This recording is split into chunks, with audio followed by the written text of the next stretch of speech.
Chapitre 1. Ce qui arrive au corps lorsque vous cessez de le nourrir. La première fois que Heinrich Voss jeûna, ce ne fut pas par conviction, ce fut par désespoir. Depuis 3 ans, il suivait un patient souffrant d'une inflammation intestinale que rien ne semblait pouvoir apaiser. Il avait essayé tout ce que la médecine de son époque pouvait offrir. Des régimes alimentaires spécifiques, des extraits de plantes, de longues périodes de repos, des cures dans des stations thermales. Rien ne produisait d'amélioration durable. Le patient allait mieux pendant quelques semaines, puis la maladie revenait avec la même intensité. Le cycle se répétait inlassablement. Pour Voss, c'était devenu une véritable humiliation. Non pas parce qu'il manquait de connaissances, mais parce qu'il ne trouvait aucune explication. Un après-midi d'hiver, son patient arriva à son cabinet avec une apparence totalement différente. Il semblait transformé. Son visage était détendu. L'inflammation avait presque disparu. La douleur qui l'accompagnait depuis des mois s'était considérablement atténuée. Voss lui demanda immédiatement ce qui avait changé. L'homme répondit qu'il n'avait suivi aucun nouveau traitement. Quelques jours plus tôt,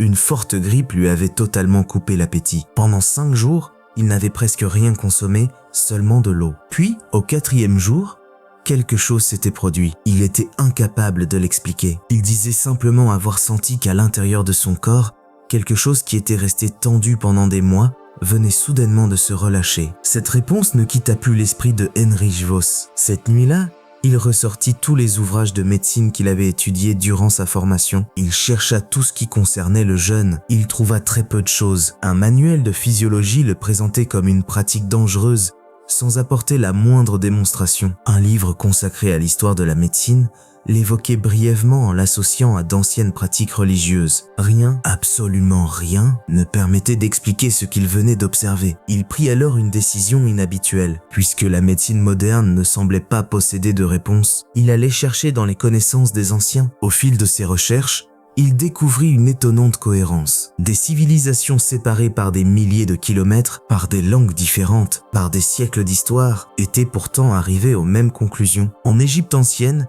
les prêtres médecins du temple de Sekhmet prescrivaient des périodes de jeûne hydrique comme premier traitement contre la plupart des maladies inflammatoires. Il ne s'agissait pas d'une préparation spirituelle, c'était une véritable intervention médicale. Les papyrus d'Ebers, rédigés environ 15 siècles avant notre ère, décrivait plusieurs cas où certaines maladies avaient disparu après des périodes de jeûne soigneusement surveillées. Le langage utilisé surprit profondément Voss. Il ne ressemblait pas à celui d'un texte religieux, il ressemblait à celui d'un dossier clinique. Quelques siècles plus tard, Hippocrate, que l'on considère encore aujourd'hui comme le père de la médecine occidentale, écrivait une phrase qui ne laissait aucune place au doute. Le jeûne est le plus grand des remèdes. Le véritable médecin réside à l'intérieur de l'homme. Pour lui, ce n'était pas une image poétique, c'était une observation clinique, le résultat de dizaines d'années passées à étudier le fonctionnement du corps humain. Les Esséniens, qui vivaient dans le désert de Judée entre le 2e siècle avant Jésus-Christ et le 1er siècle de notre ère, avaient eux aussi développé des protocoles de jeûne particulièrement précis. Selon la maladie, ces périodes pouvaient durer 3 jours, 7 jours, parfois même 40 jours. Leurs manuscrits décrivaient des améliorations concernant des affections que nous qualifierions aujourd'hui de chroniques. La régularité de ces observations était telle qu'il devenait difficile d'y voir uniquement le fruit de la croyance ou de la suggestion. Une question commença alors à obséder Heinrich Voss. Pourquoi tout cela n'était-il jamais enseigné dans les facultés de médecine? Pourquoi ces connaissances présentes dans des civilisations si différentes avaient-elles pratiquement disparu des ouvrages modernes? Au cours de ses recherches, il découvrit une réflexion qui le troubla profondément. Elle tenait en une seule phrase. Un corps qui guérit avec de l'eau n'achète rien. Cette idée resta gravée dans son esprit. À cette époque,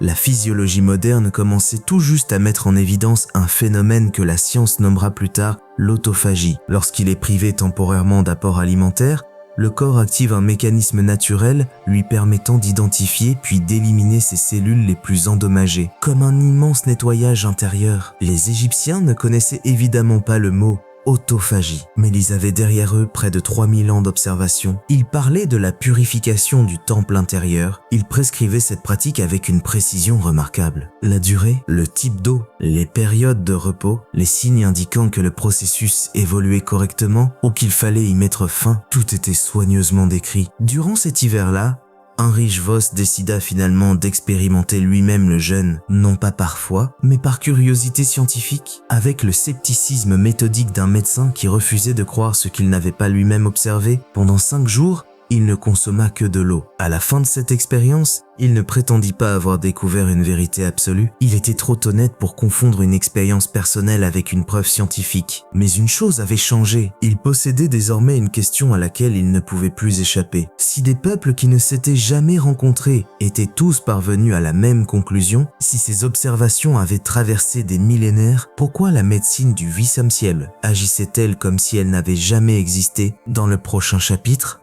nous découvrirons la deuxième thérapie, celle que les anciens Égyptiens appelaient le minéral sacré, une substance qu'ils utilisaient pour traiter les infections, les inflammations et les maladies de la peau, et qui repose, depuis des milliers d'années littéralement sous nos pieds, sans que la plupart d'entre nous n'aient jamais appris à la regarder autrement qu'une simple terre. Chapitre 2.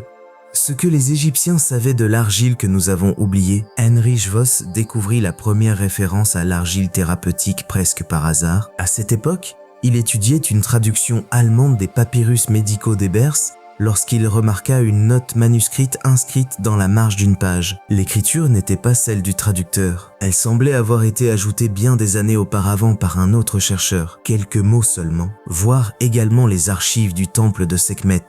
Traitement externe.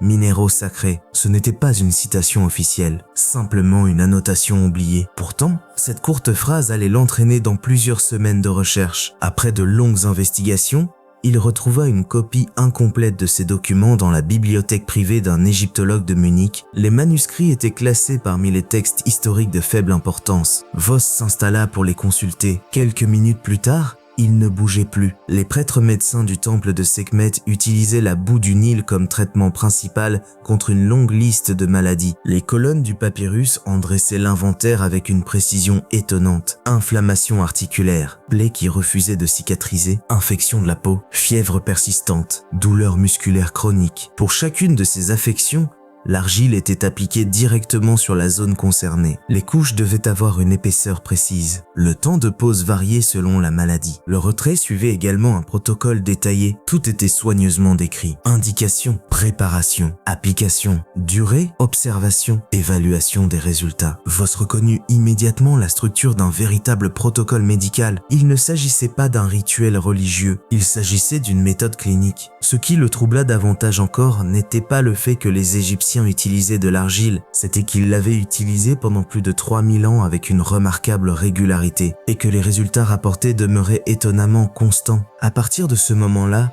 Voss décida d'appliquer la même méthode que lors de ses recherches précédentes, comparer les civilisations, chercher des observations indépendantes, vérifier si d'autres peuples avaient abouti aux mêmes conclusions. Les réponses arrivaient rapidement. Dans la Grèce antique, les médecins utilisaient certaines argiles volcaniques provenant des côtes de la mer Égée pour soulager les inflammations et traiter différentes maladies cutanées. Quelques siècles plus tard, Galien décrivait lui aussi les propriétés thérapeutiques de plusieurs types d'argile. Son niveau de précision ne laissait aucun doute. Il ne parlait pas d'une théorie, il parlait d'une pratique qu'il avait lui-même observée pendant de nombreuses années. En Inde, les textes de l'Ayurveda consacraient plusieurs chapitres aux propriétés médicinales des différentes terres. Chaque argile possédait sa composition, ses indications, ses limites, ses contre-indications. Certaines étaient réservées aux inflammations, d'autres aux maladies digestives, d'autres encore aux troubles de la peau. Cette classification était si détaillée qu'elle ressemblait davantage à une véritable science des minéraux qu'à une simple tradition populaire. Tout indiquait que ces connaissances avaient été affinées pendant des siècles, peut-être même des millénaires. Pendant que Voss poursuivait ses recherches historiques, la chimie moderne commençait elle aussi à apporter des éléments de réponse. Certaines argiles, comme la bentonite ou le kaoline, possèdent une capacité exceptionnelle d'absorption. Elles peuvent fixer différentes substances présentes à leur surface. Leur richesse en minéraux explique également une partie des effets observés depuis l'Antiquité. Les chercheurs commencèrent aussi à s'intéresser à certaines propriétés électriques naturelles de ces minéraux. Leur interaction avec les tissus biologiques ouvrait un domaine que la médecine connaissait encore très mal. Les prêtres de Sekhmet ignoraient évidemment les notions de biochimie ou d'électromagnétisme, mais ils avaient derrière eux des milliers d'années d'observation patiente. Et pour Heinrich Voss, cette accumulation d'expériences méritait au moins autant de respect que certaines théories modernes encore incomplètes. Cette même année, il décida d'utiliser pour la première fois une argile thérapeutique auprès d'une patiente. La femme souffrait depuis 5 ans d'une arthrite sévère des mains. Les douleurs rendaient chaque mouvement difficile. Les traitements classiques n'apportaient qu'un soulagement temporaire. Voss lui proposa un protocole inspiré des textes égyptiens et grecs. Chaque jour, une couche d'argile verte mélangée à de l'eau minérale devait être appliquée sur les articulations pendant 20 minutes. Après chaque application, les mains étaient enveloppées dans un tissu de lin afin de conserver une température stable. La cure devait durer 21 jours. La patiente accepta, non parce qu'elle croyait à cette méthode, mais parce qu'elle avait déjà tout essayé. La première semaine ne produisit aucun changement spectaculaire. La seconde, en revanche, apporta une amélioration inattendue. La douleur diminua progressivement. Au début, elle pensa qu'il s'agissait d'une simple coïncidence. Puis la mobilité de ses doigts commença elle aussi à revenir. À la fin de la 3e semaine, elle réussissait de nouveau à accomplir plusieurs gestes qu'elle avait abandonnés depuis des années. Henrik Voss nota soigneusement chaque évolution, comme il le faisait toujours, sans exagération, sans enthousiasme excessif, simplement avec la rigueur d'un médecin. Au bas de son dossier, il écrivit une phrase qui résumait tout ce que cette recherche lui avait appris. Ce n'est peut-être pas que les anciens possédaient des connaissances que nous avons perdues, c'est peut-être simplement qu'ils observaient avec attention des phénomènes que nous avons cessé de regarder. Et parfois, ce ne sont pas les découvertes qui disparaissent, ce sont simplement les regards capables de les reconnaître. Dans le prochain chapitre, nous découvrirons la 3e thérapie, celle que les Grecs appelaient la médecine de la lumière, une pratique fondée sur le soleil, utilisé pour traiter aussi bien les maladies de la peau que certains troubles de l'humeur, un remède qui continue de se lever chaque matin au-dessus de nos têtes, tandis que nous avons peu à peu appris à le craindre plus qu'à le comprendre. Chapitre 3. Ce que les Grecs savaient du soleil que nous avons appris à éviter. Une contradiction revint sans cesse dans les notes personnelles de Heinrich Voss. Elle était si évidente qu'il lui semblait presque impossible qu'elle soit passée inaperçue pendant si longtemps. La même civilisation qui avait donné naissance à Hippocrate, l'homme que la médecine moderne continue de présenter comme son père fondateur, avait également développé une médecine entièrement fondée sur l'exposition contrôlée au soleil. Pourtant, au fil des siècles, cette pratique avait presque totalement disparu. Pire encore, elle avait été remplacée par une recommandation exactement opposée. Éviter le soleil, s'en protéger en permanence. Le considérer davantage comme une menace que comme un allié. Voss découvrit les premières descriptions détaillées de cette pratique en étudiant plusieurs textes consacrés au temple d'Asclépio. Ces sanctuaires accueillaient des malades venus de tout le monde grec. Beaucoup avaient déjà consulté les médecins les plus réputés de leur région. Ils arrivaient ici lorsqu'ils n'avaient plus d'autre solution. En examinant les plans de ces temples, Voss remarqua immédiatement un détail étonnant. Rien n'avait été construit au hasard. Chaque bâtiment, chaque cour, chaque galerie était orienté selon la course du soleil. Les patients étaient installés dans des espaces recevant la lumière à des moments très précis de la journée. Les anciens médecins semblaient considérer que toutes les heures d'ensoleillement ne produisaient pas les mêmes effets. Ils distinguaient la lumière de l'aube, celle du matin, puis celle de l'après-midi. À chacune correspondaient des indications particulières. Les textes utilisaient un mot précis, héliothérapie, mais cette pratique n'avait rien à voir avec le simple fait de bronzer. Il s'agissait d'un véritable protocole médical, la durée de l'exposition, la position du corps, les parties de la peau à découvrir, les associations avec d'autres traitements. Tout était soigneusement codifié. Les écrits du corpus hippocratique recommandaient cette méthode pour traiter de nombreuses affections, certaines maladies de la peau, le rachitisme, des états de faiblesse chronique et plusieurs troubles que les Grecs décrivaient comme une perte progressive de la force vitale. Comme toujours, Heinrich Voss élargit ensuite ses recherches. Il chercha si d'autres civilisations étaient parvenues aux mêmes conclusions. Les résultats furent remarquablement cohérents. En Égypte ancienne, le soleil n'était pas seulement une divinité. Il représentait également l'un des piliers de la médecine sacrée. Les prêtres du temple de Ré prescrivaient eux aussi des périodes d'exposition solaire à des heures précises. Ils affirmaient que la lumière ne possédait pas toujours la même puissance selon le moment où elle atteignait le corps. En Inde, une pratique appelée Surya Namaskar, le salut au soleil, était déjà enseignée depuis des siècles. Aujourd'hui encore, beaucoup la considèrent uniquement comme une série de mouvements physiques. Mais les textes anciens racontaient une autre histoire. Ils expliquaient que cette pratique avait été conçue pour permettre au corps d'absorber progressivement l'énergie du soleil levant. Selon les maîtres ayurvédiques, La lumière matinale réveillait une force vitale indispensable au bon fonctionnement de l'organisme. Les descriptions étaient étonnamment précises, elles évoquaient la peau, le système nerveux, la digestion, le sommeil et même l'équilibre émotionnel. Voss avait désormais l'impression de retrouver le même schéma partout, des peuples séparés par des milliers de kilomètres, décrivant pourtant les mêmes observations. Les Esséniens du désert de Judée accordaient eux aussi une importance fondamentale au lever du soleil. Chaque matin,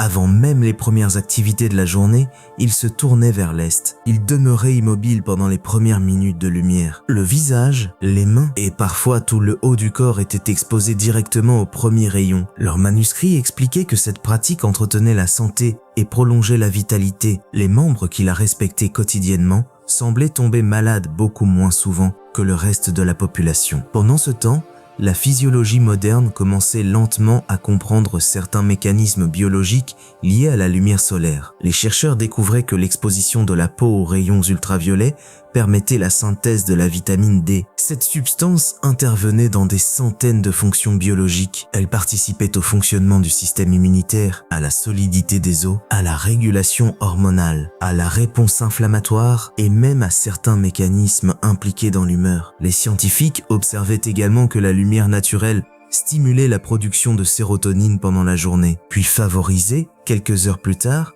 la sécrétion de mélatonine indispensable au sommeil. L'exposition modérée au soleil influençait aussi la production d'oxyde nitrique, une molécule capable de favoriser la circulation sanguine et d'aider à réguler la pression artérielle. Les Grecs ignoraient évidemment ces termes. Ils ne parlaient ni de vitamine D, ni de neurotransmetteurs, ni de rythme circadien, mais ils avaient observé les effets du soleil pendant des siècles, et leurs observations avaient été suffisamment convaincantes pour qu'ils bâtissent des sanctuaires entiers autour de cette médecine de la lumière. Cette année-là, Heinrich Voss décida de mettre cette pratique à l'épreuve. Son premier patient souffrait depuis plusieurs hivers d'une profonde dépression saisonnière. Chaque année, avec l'arrivée des mois froids, son énergie disparaissait, son sommeil devenait irrégulier, son moral s'effondrait. Les traitements disponibles n'apportaient qu'un soulagement limité. Voss lui proposa un protocole extrêmement simple. Chaque matin, durant les 20 premières minutes suivant le lever du soleil, le patient devait s'exposer directement à la lumière naturelle, sans vitre, entre lui et le soleil. La plus grande surface de peau possible devait être découverte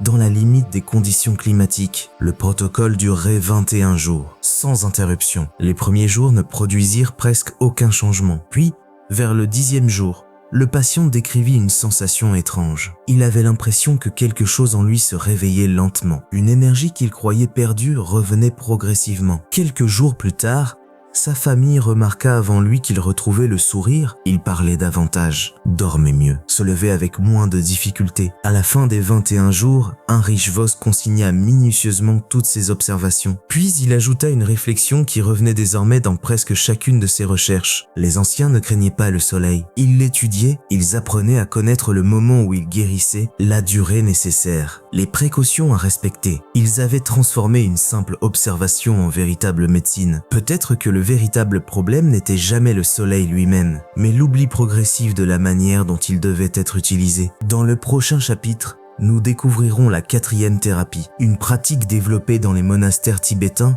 au cœur des montagnes les plus froides du monde. Une méthode si surprenante que la science moderne n'a commencé à en comprendre les mécanismes qu'au cours des dernières décennies. Une médecine fondée sur le froid qui pourrait bien réveiller dans le corps humain des capacités que nous pensions perdues depuis longtemps. Chapitre 4.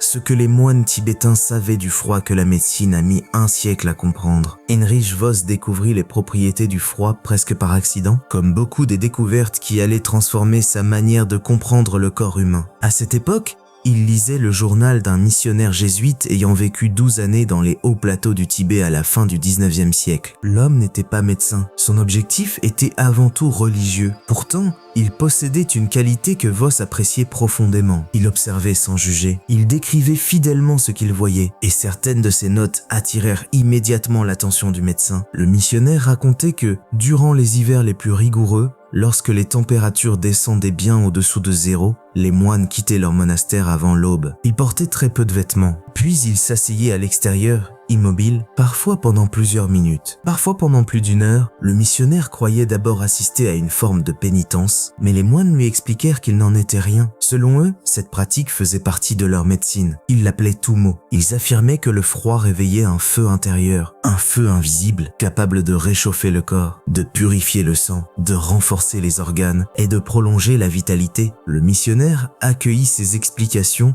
avec un scepticisme respectueux. Henry Voss, lui, décida de les étudier. Il savait désormais qu'une idée ne devait jamais être rejetée uniquement parce qu'elle semblait étrange. Comme toujours, il élargit ses recherches. Très rapidement, un nouveau schéma apparut. Le froid occupait une place importante dans presque toutes les grandes traditions médicales de l'Antiquité. À Sparte, les nouveau-nés étaient brièvement plongés dans de l'eau froide. Aujourd'hui, cette pratique peut sembler brutale. Pourtant, les médecins spartiates la considéraient comme un moyen de renforcer le système nerveux dès les premiers jours de la vie. Chez les Romains, les célèbres thermes comportaient toujours une salle appelée le frigidarium. Après les bains chauds, les patients terminaient leur parcours dans une eau très froide. Les médecins romains prescrivaient cette alternance pour soulager certaines inflammations, favoriser la récupération et combattre la fatigue chronique. Hippocrate lui-même avait consacré plusieurs observations aux effets thérapeutiques de l'eau froide. Ces descriptions étaient si précises qu'elles ne pouvaient provenir que d'une longue expérience clinique. Plus au nord, les peuples scandinaves avaient développé une tradition similaire. Après avoir passé de longues minutes dans la chaleur intense des saunas,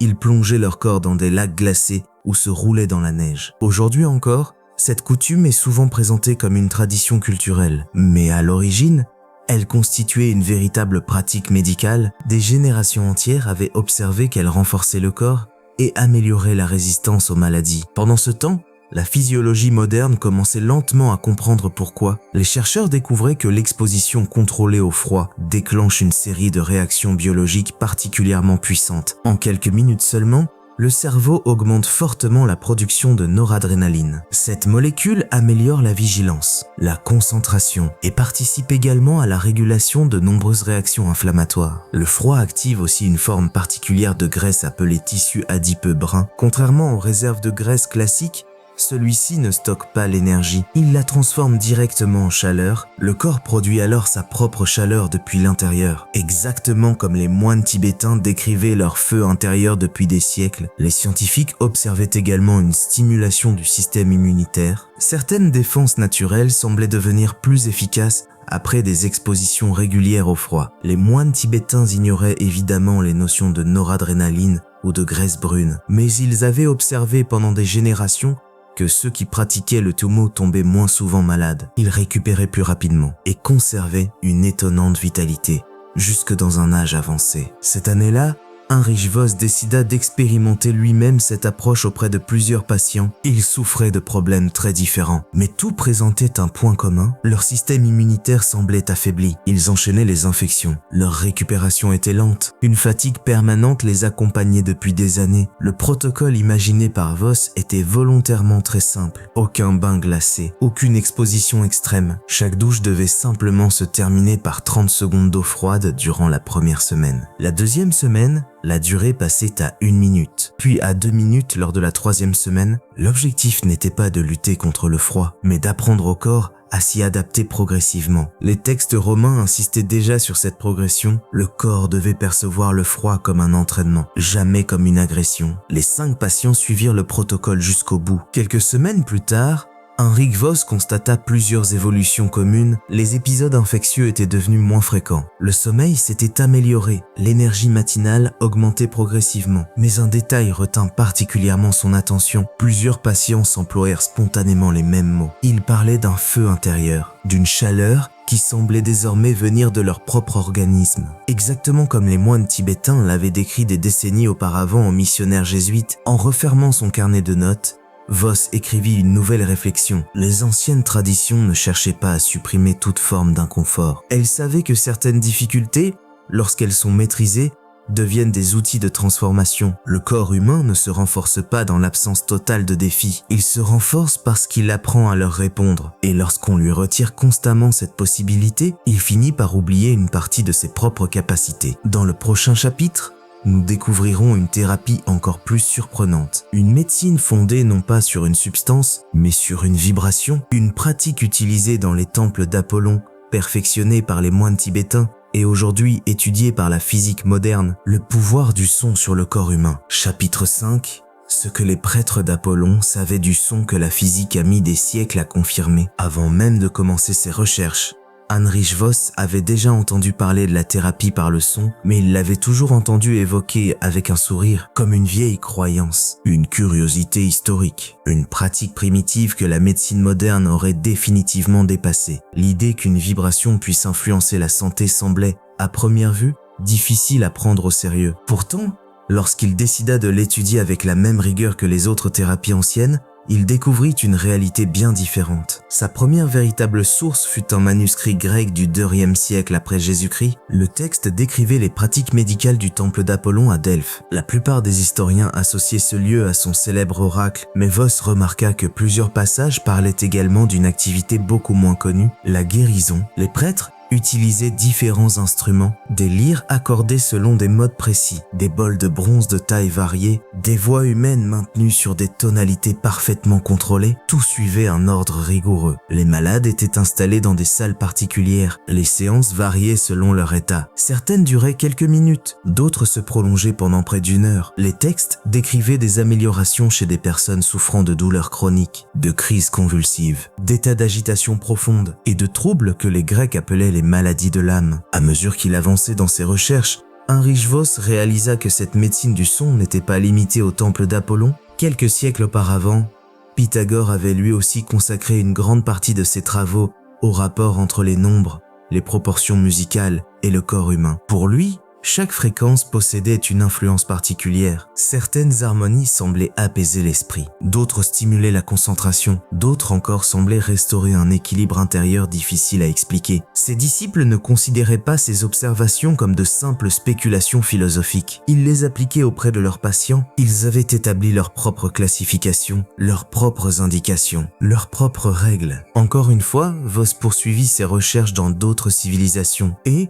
une nouvelle fois, les mêmes observations réapparurent. Au Tibet, les moines utilisaient depuis des siècles les célèbres bols chantants. Chaque bol était fabriqué avec un alliage particulier. Sa taille, son épaisseur, sa composition, tout modifiait la fréquence produite. Les maîtres tibétains affirmaient que certains sons entraient naturellement en résonance avec différents organes du corps. Ils choisissaient leurs instruments selon les symptômes observés. Ils ne parlaient pas de musique, ils parlaient de médecine. Les praticiens les plus expérimentés étaient capables de sélectionner un bol simplement après avoir observé un patient. Il disait reconnaître la fréquence dont son corps avait besoin. En Égypte ancienne, Heinrich Voss retrouva encore une fois des descriptions étonnamment similaires. Les temples de Sekhmet possédaient des salles dont les proportions semblaient soigneusement calculées. Pendant longtemps, les archéologues avaient expliqué cette architecture par des raisons religieuses ou esthétiques, mais Voss remarqua un détail. Les dimensions de ces salles créaient des résonances acoustiques extrêmement particulières. Les voix, les tambours, les bols d'albâtre, tous produisaient des vibrations amplifiées naturellement par l'architecture. Les textes médicaux décrivaient des séances de 21 jours durant lesquelles le son accompagnait d'autres traitements. Plus Heinrich Voss avançait, plus une idée devenait difficile à ignorer. Des peuples qui ne s'étaient jamais rencontrés utilisaient pourtant les mêmes principes. Pendant ce temps, la physique moderne commençait à apporter ses propres réponses. Les chercheurs rappelaient que le son n'était rien d'autre qu'une vibration mécanique, une onde capable de traverser l'air, l'eau, le bois, la pierre et bien sûr, les tissus du corps humain. Chaque cellule possède une fréquence naturelle. Lorsqu'un tissu est en bonne santé, cette fréquence demeure stable. Mais lorsqu'il est endommagé ou inflammé, elle semble se modifier. Certains scientifiques commencèrent alors à étudier un phénomène appelé résonance sympathique. Lorsqu'une fréquence extérieure correspond à celle d'un système vivant, celui-ci peut entrer progressivement en résonance avec elle. Ce principe était déjà connu en physique, mais ses applications biologiques restaient encore largement inexplorées. Heinrich Voss découvrit également les travaux d'Ernst Chladni. Des expériences simples montraient qu'en faisant vibrer une plaque métallique recouverte de sable,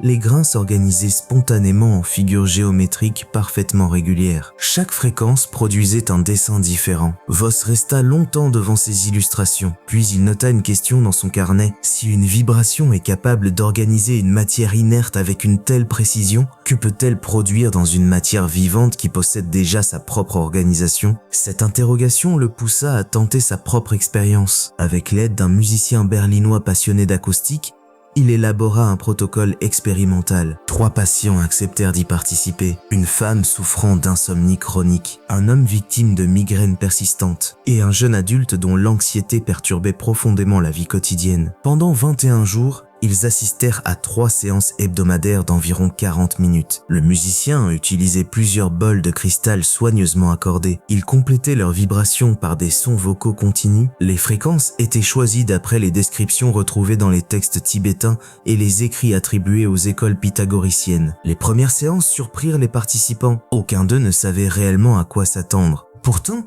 au fil des jours, plusieurs changements apparurent. La femme retrouva progressivement un sommeil plus profond. L'homme constata que ses migraines devenaient moins fréquentes. Le jeune patient décrivit une sensation qui retint particulièrement l'attention de Heinrich Voss. Il expliqua qu'au cours des séances, il avait l'impression qu'une tension invisible quittait lentement sa poitrine. Il ignorait même qu'elle existait avant de la sentir disparaître. En refermant son dossier, Voss écrivit une nouvelle réflexion. Les anciens n'ont pas découvert le pouvoir du son grâce à une révélation mystérieuse. Ils l'ont découvert parce qu'ils ont observé. Ils ont remarqué que certaines vibrations produisaient toujours les mêmes effets. Puis ils ont transformé ces observations en une véritable médecine. Peut-être que le son n'était pas simplement quelque chose que l'on entendait. Peut-être était-il aussi quelque chose que chaque cellule du corps pouvait ressentir. Dans le prochain chapitre, nous découvrirons une thérapie encore plus étonnante. Une pratique que les sages de l'Inde ancienne considéraient comme la plus puissante de toutes. Une médecine qui ne nécessite aucun instrument, aucune plante, aucun médicament. Seulement un geste que chaque être humain accomplit près de 20 000 fois par jour, sans presque jamais lui accorder la moindre attention. La respiration. Chapitre 6. Ce que les sages de l'Inde savaient de la respiration que nous répétons 20 000 fois par jour sans y penser. Heinrich Voss avait respiré pendant 42 ans sans jamais y prêter une véritable attention. Il en prit conscience un après-midi, à Berlin, alors qu'il feuilletait une traduction des Yoga Sutras de Patanjali qu'un collègue indianiste lui avait prêté. En lui remettant l'ouvrage, celui-ci avait ajouté avec un sourire « C'est un texte philosophique.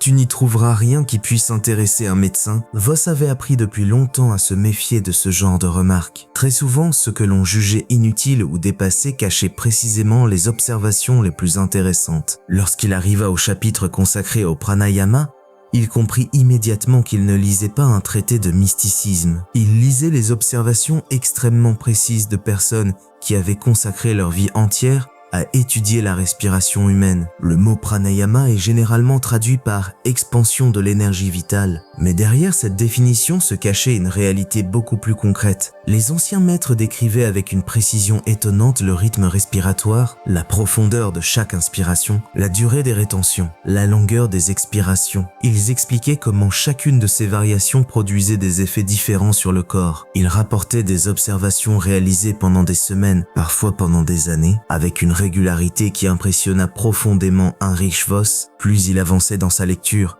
plus une idée devenait évidente. Pour les sages de l'Inde ancienne, la respiration n'était pas un simple automatisme biologique, c'était le principal régulateur de l'organisme. Elle influençait directement le système nerveux, la circulation, la digestion, l'état émotionnel, la récupération physique et même la longévité. Ils avaient construit autour d'elle un véritable système médical avec ses propres classifications, ses propres techniques et ses propres indications thérapeutiques. Comme il le faisait toujours, Voss chercha ensuite des confirmations dans d'autres traditions. Les résultats furent une nouvelle fois surprenants. Chez les Esséniens du désert de Judée, les textes enseignaient qu'avant toute autre intervention, le guérisseur devait apprendre aux malades à respirer correctement. Il considérait qu'un corps incapable de respirer pleinement ne pouvait jamais retrouver pleinement la santé. En Chine, les maîtres taoïstes avaient développé le Qigong. Cette pratique associait des mouvements lents à des rythmes respiratoires extrêmement précis. Selon leurs observations, la respiration permettait de faire circuler harmonieusement le Qi,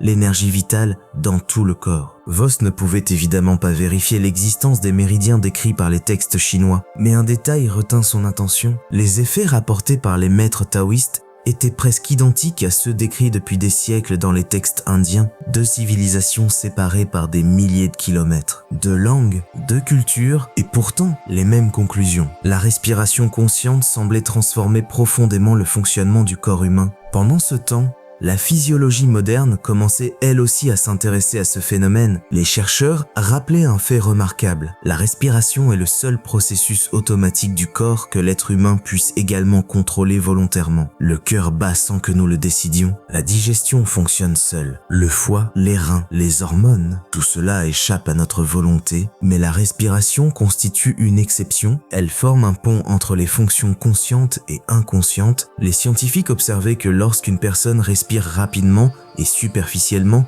son cerveau interprète ce rythme comme un signal de danger, le système nerveux sympathique reste activé, le corps demeure en état d'alerte, la digestion ralentit, les mécanismes de réparation cellulaire diminuent, les réactions inflammatoires augmentent et le système immunitaire fonctionne moins efficacement. À l'inverse, lorsque la respiration devient lente, profonde et régulière, le cerveau reçoit un message totalement différent. Le danger semble disparaître. Le système parasympathique prend progressivement le relais. Le rythme cardiaque ralentit. Les muscles se détendent. La digestion reprend normalement. Les mécanismes naturels de réparation s'activent. Les anciens sages de l'Inde ignoraient évidemment les notions de système nerveux sympathique ou parasympathique, mais ils avaient observé les mêmes phénomènes pendant des siècles. Ils avaient simplement utilisé un autre langage pour les décrire. Selon eux, la respiration ramenait le corps vers son état naturel d'équilibre. Cette année-là, Heinrich Voss décida de mettre ses enseignements à l'épreuve. Il choisit 4 patients souffrant d'hypertension artérielle persistante. Les traitements disponibles apportaient peu d'amélioration. Le protocole retenu provenait directement des textes classiques du yoga. Il s'agissait du Nadi Shodhana,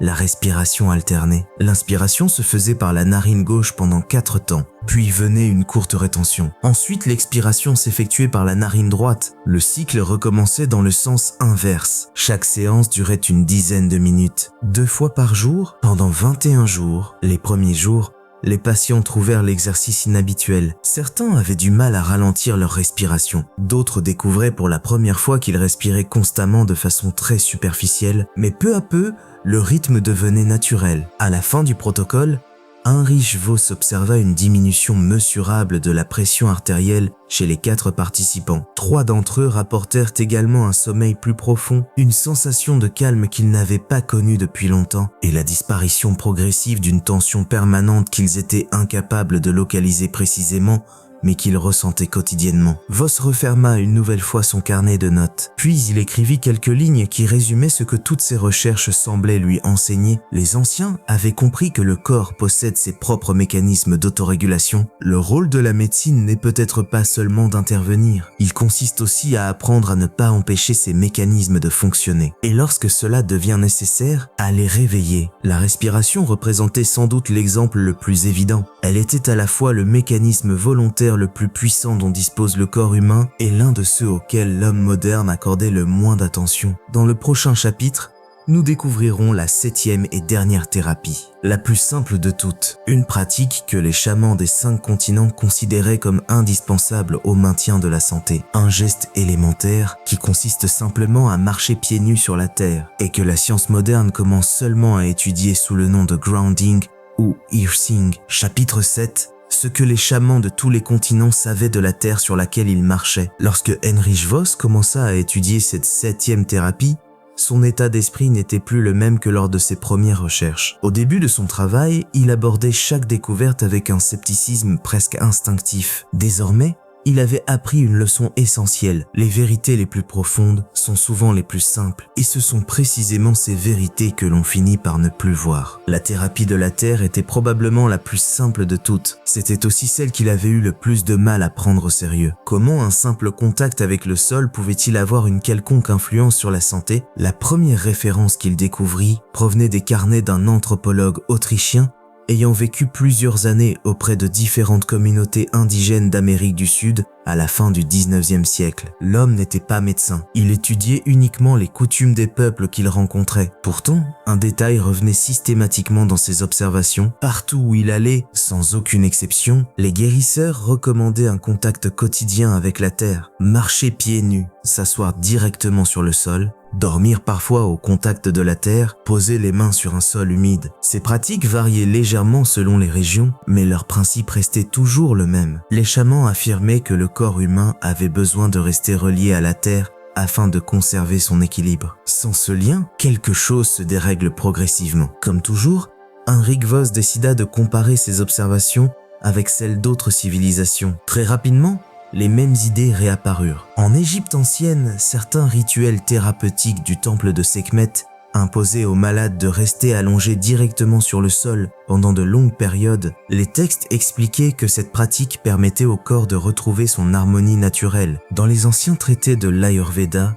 le contact quotidien avec la terre figurait parmi les habitudes indispensables au maintien de la santé. Les médecins indiens recommandaient de marcher régulièrement pieds nus sur un sol naturel. Ils considéraient cette pratique comme aussi importante que l'alimentation ou la respiration. En Chine, la médecine traditionnelle associait la terre à l'un des 5 grands éléments qui gouvernent l'équilibre du corps. Les anciens médecins expliquaient que le contact physique avec le sol aidait à restaurer cet équilibre lorsque celui-ci était perturbé. À ce stade de ses recherches, Heinrich Voss n'était plus surpris. Encore une fois, des peuples séparés par des milliers de kilomètres, des cultures sans aucun contact, des langues totalement différentes. Et pourtant, une même observation revenait avec une remarquable constance. Pendant ce temps, la physique moderne commençait elle aussi à s'intéresser à ce phénomène. Les chercheurs rappelaient que la surface de la Terre possède naturellement une charge électrique négative. Cette charge est entretenue en permanence par l'activité électrique de l'atmosphère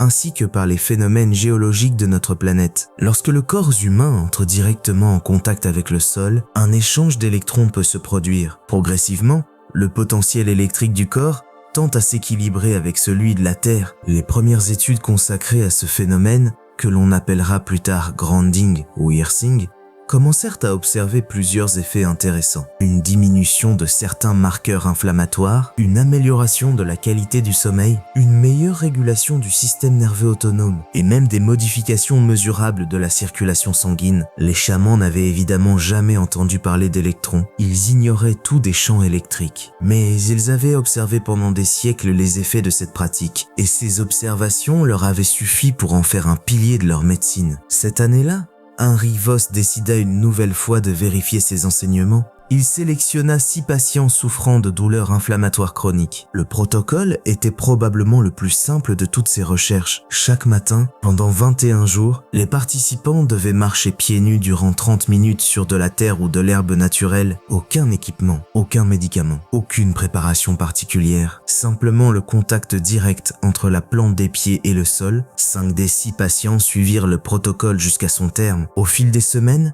plusieurs changements apparurent. 4 d'entre eux rapportèrent une diminution progressive de leur douleur. 3 retrouvèrent un sommeil plus profond et plus réparateur. Mais 2 témoignages attirèrent particulièrement l'attention de Heinrich Voss. Les 2 personnes employèrent spontanément les mêmes mots. Elles expliquèrent se sentir davantage ancrées, plus stables, comme si quelque chose en elles avait retrouvé naturellement sa place. En relisant les carnets de l'anthropologue autrichien, Voss réalisa que les chamans utilisaient exactement les mêmes expressions. Ils ne parlaient pas seulement d'une amélioration physique, ils parlaient d'un sentiment d'équilibre intérieur. En refermant le dernier dossier de cette étude, Heinrich Voss comprit enfin ce qui reliait toutes les thérapies qu'il avait étudiées: le jeûne, l'argile, le soleil, le froid, le son, la respiration et la terre. En apparence, ces pratiques semblaient n'avoir aucun rapport entre elles. Pourtant, elles reposaient toutes sur une même idée. Le corps humain n'est pas une machine défectueuse qui nécessite en permanence des corrections extérieures. C'est un organisme d'une intelligence extraordinaire. Lorsqu'on lui offre les bonnes conditions, il possède une capacité de régulation et de récupération bien supérieure à ce que l'on imagine. Les anciens ne le savaient pas,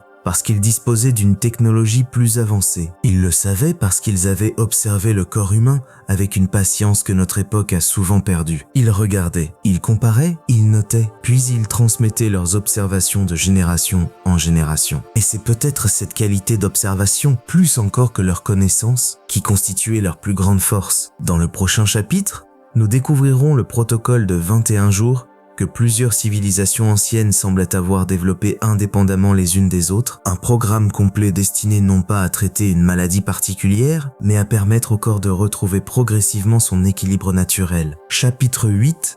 Le protocole de 21 jours que les anciens ont transmis à travers les siècles. Heinrich Voss consacra près de 3 mois à rédiger ce chapitre. Non parce qu'il manquait d'informations. Au contraire, il avait accumulé des centaines de pages de notes, des dizaines d'observations, des témoignages, des manuscrits. Mais il savait que ce chapitre serait le plus important de tous. Car, jusque-là, chacune des 7 thérapies qu'il avait étudiées semblait exister indépendamment des autres. Le jeûne, l'argile, le soleil, le froid, le son, la respiration, le contact avec la terre. 7 pratiques différentes, 7 traditions différentes, 7 histoires différentes. Pourtant, au cours des derniers mois de ses recherches, Voss découvrit un détail qu'il n'avait absolument pas anticipé. Dans plusieurs civilisations anciennes, ces thérapies n'étaient jamais utilisées séparément, elles formaient un seul et même protocole. Cette découverte a changé complètement sa manière de comprendre l'ensemble de ses travaux. La première trace provenait des Esséniens du désert de Judée. Leur manuscrit décrivait un programme appelé le Grand Cycle de purification. Pendant exactement 21 jours,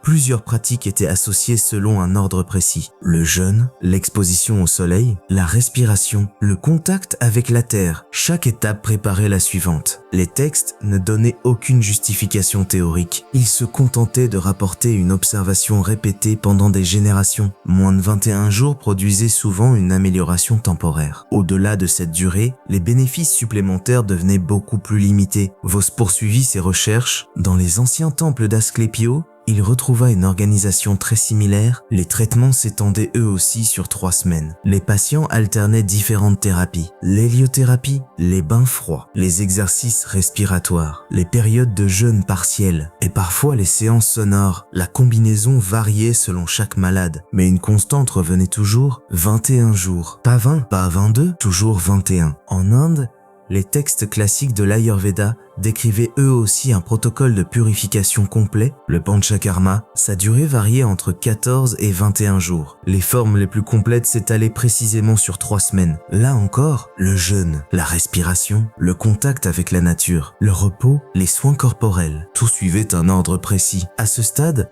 Heinrich Voss ne croyait plus aux coïncidences. 3 traditions, 3 continents, 3 cultures totalement indépendantes. Et pourtant, la même durée, la même logique, la même progression. Pendant ce temps, la biologie moderne commençait elle aussi à fournir plusieurs explications possibles. Les chercheurs observaient que de nombreux tissus du corps humain suivent des cycles de renouvellement d'environ 3 semaines. Les études consacrées aux habitudes montraient également qu'un comportement répété quotidiennement pendant une vingtaine de jours avait davantage de chances de devenir durable. Le système nerveux semblait lui aussi avoir besoin de plusieurs semaines pour stabiliser certaines adaptations. Les anciens ignoraient évidemment ces mécanismes biologiques, mais ils avaient observé les mêmes résultats, encore et encore. Pendant des siècles, peut-être même pendant des millénaires, à partir de tous ces documents, Heinrich Voss reconstitua le protocole le plus cohérent. Les 7 premiers jours étaient consacrés à la préparation. L'alimentation devenait plus légère, principalement des fruits, des légumes, beaucoup d'eau. Chaque matin,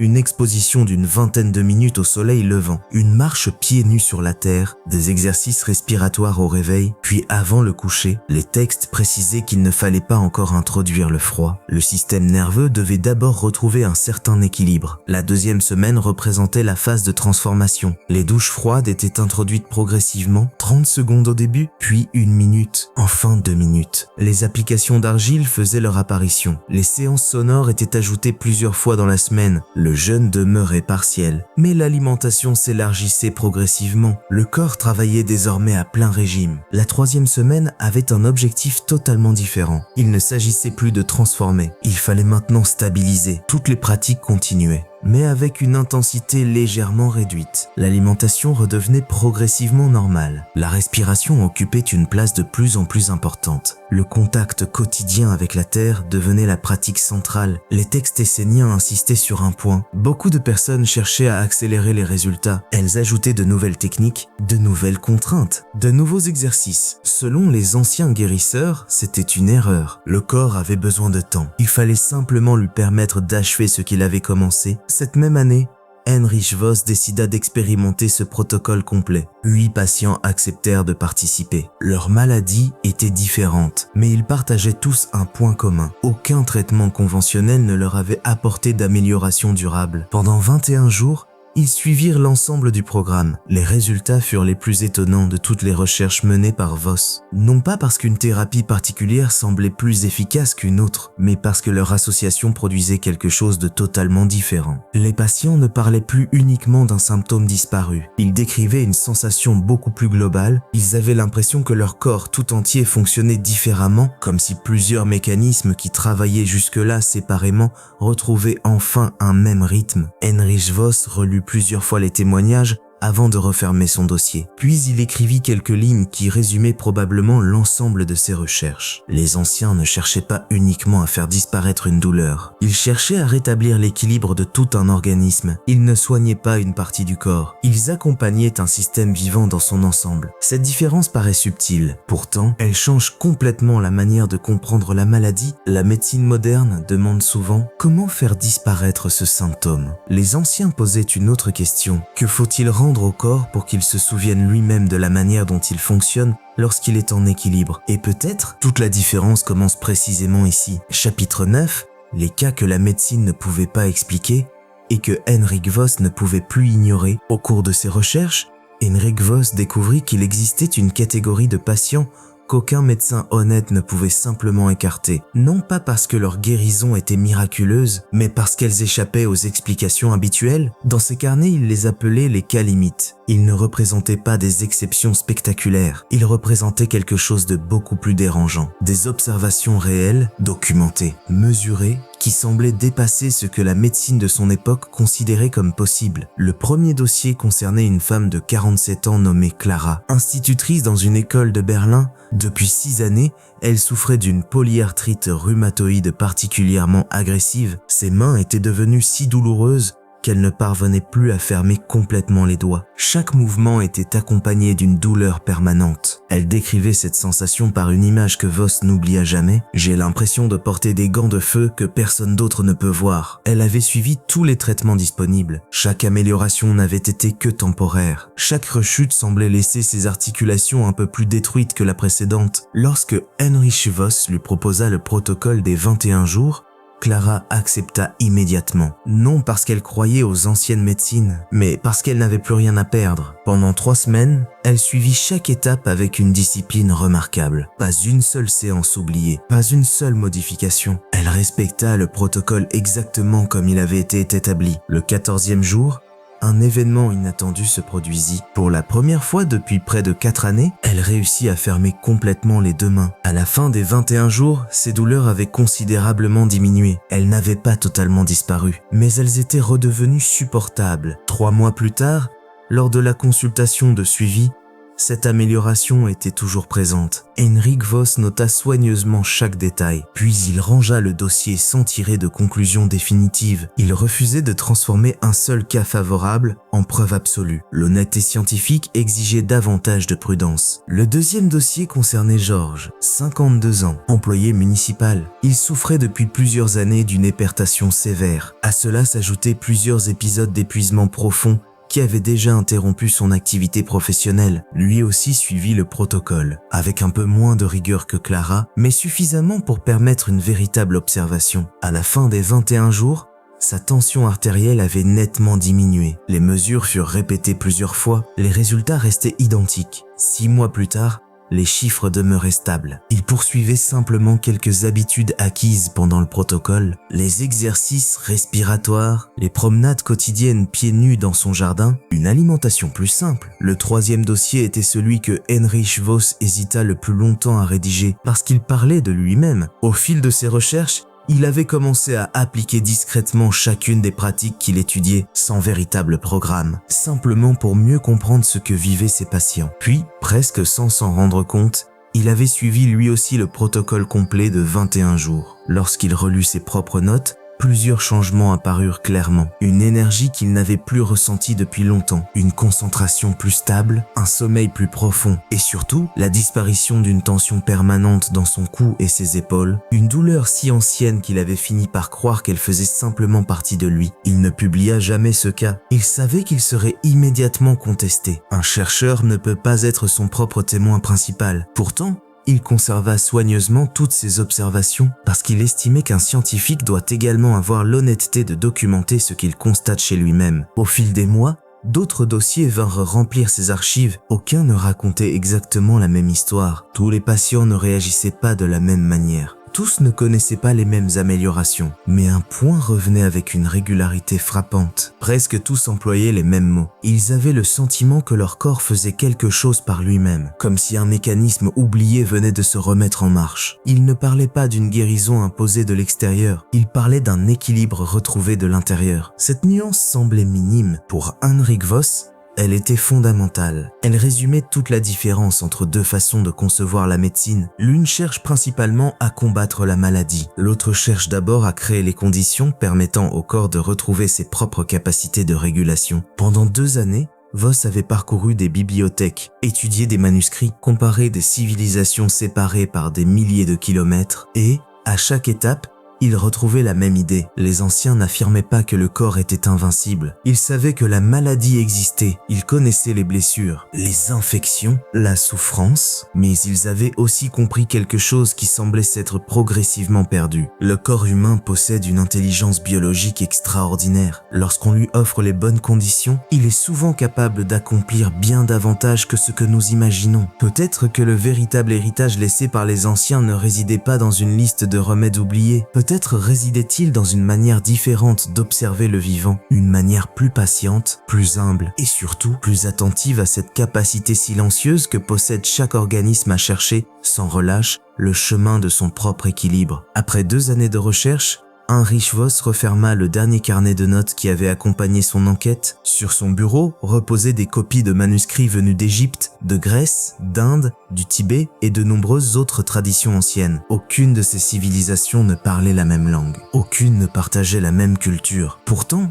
toutes semblaient avoir découvert une idée semblable. Le corps humain possède des ressources que nous n'exploitons peut-être pas pleinement. Au fil des siècles, ces peuples avaient observé les mêmes phénomènes. Ils avaient comparé, expérimenté, transmis leurs conclusions. Ils ne prétendaient pas que ces pratiques guérissaient tout. Ils savaient que certaines maladies dépassaient les capacités du corps. Ils connaissaient les limites de leur médecine. Mais ils avaient compris qu'avant d'intervenir, il fallait parfois laisser l'organisme retrouver son propre équilibre. Cette idée traversait chacune de leurs traditions, créer les bonnes conditions, puis laisser la nature accomplir ce qu'elle sait faire depuis toujours. Heinrich Voss ne prétendit jamais avoir découvert une vérité définitive. Il ne demanda à personne de croire aveuglément aux anciens. Il formula seulement une question qui, selon lui, méritait d'être posée avec honnêteté. Que se passerait-il si certaines connaissances oubliées contenaient encore une part de vérité que nous n'avons jamais complètement exploré? Peut-être que le progrès ne consiste pas uniquement à inventer de nouvelles réponses. Peut-être consiste-t-il aussi parfois